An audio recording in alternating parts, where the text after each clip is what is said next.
Hi there. On weekends, we do reruns so that yours truly can take a couple days off. Look for a fresh new episode on Monday. Meanwhile, please enjoy this episode for this day from a previous year. I thank you so much for your indulgence and loyalty, and have a great weekend.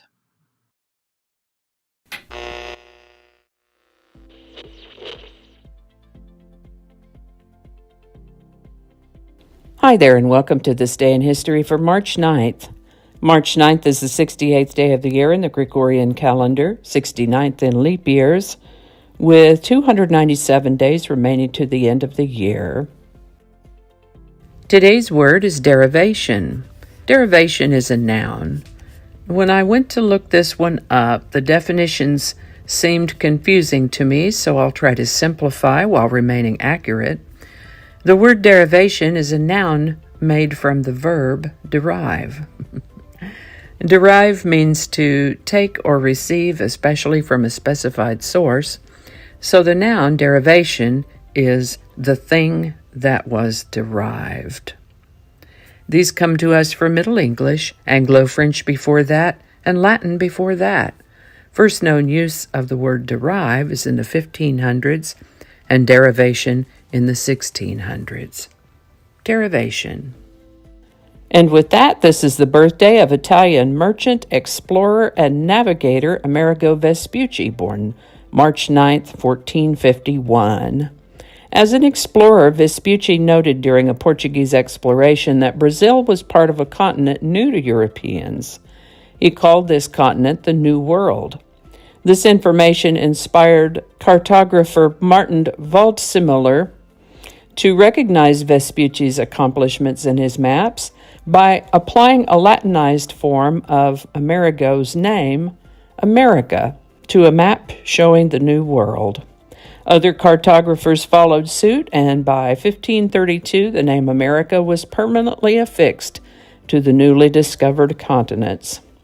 Interestingly, we're not really sure if Mr. Vespucci himself knew that the New World maps bore a version of his first name, as he passed away in 1512 at the age of 60. Amerigo Vespucci.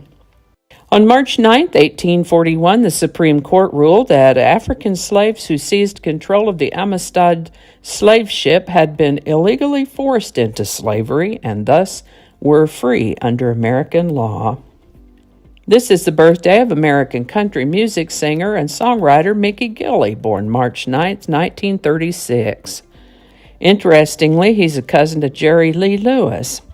In 1970, he joined a partnership that owned and operated nightclubs, and Gilley's Club in Pasadena, Texas, down near Houston, came to be touted as the world's biggest honky-tonk. Gilley's and its notorious mechanical bull were featured in the 1980 movie Urban Cowboy. Mickey Gilley passed away in 2022 at the age of 88. In honor of Mickey Gilley, today's song is A Room Full of Roses. In 1973, he was recording a few songs and didn't intend any of that particular batch to be widely distributed. Room Full of Roses was an old crooner from the late 40s, and he recorded it as a B-side to a song, She Called Me Baby. He wasn't trying to push any of these songs into wide distribution and actually didn't like the way Room Full of Roses turned out, but he figured, oh well, nobody's going to hear it anyway. But they sure did. Not only did people hear it, they loved it. Released in April of 1974, Room Full of Roses was Gilley's first of 17 number one hits on Billboard magazine's Hot Country Singles chart. Room Full of Roses by Mickey Gilley. Link in the description. And I think that's going to do it for us today. Thank you so much for watching. Consider subscribing if you haven't already. Feel free to share this video with the link in your email, messaging, or social media. If you enjoy this series, you can check out the playlist that contains these videos. I'll put a link to that in the description. That description lives on YouTube, so for other platforms, I'll include a link to my blog page that is called, no really. You can also find me on Rumble, Shoot, all those links in that description.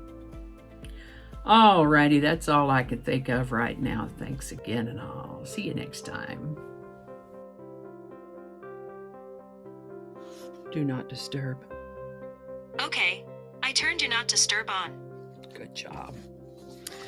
Third time better be a charm. January 2nd.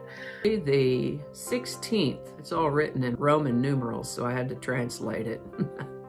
Flinging happiness all over the place. Alrighty. Back to work. I think we got it this time.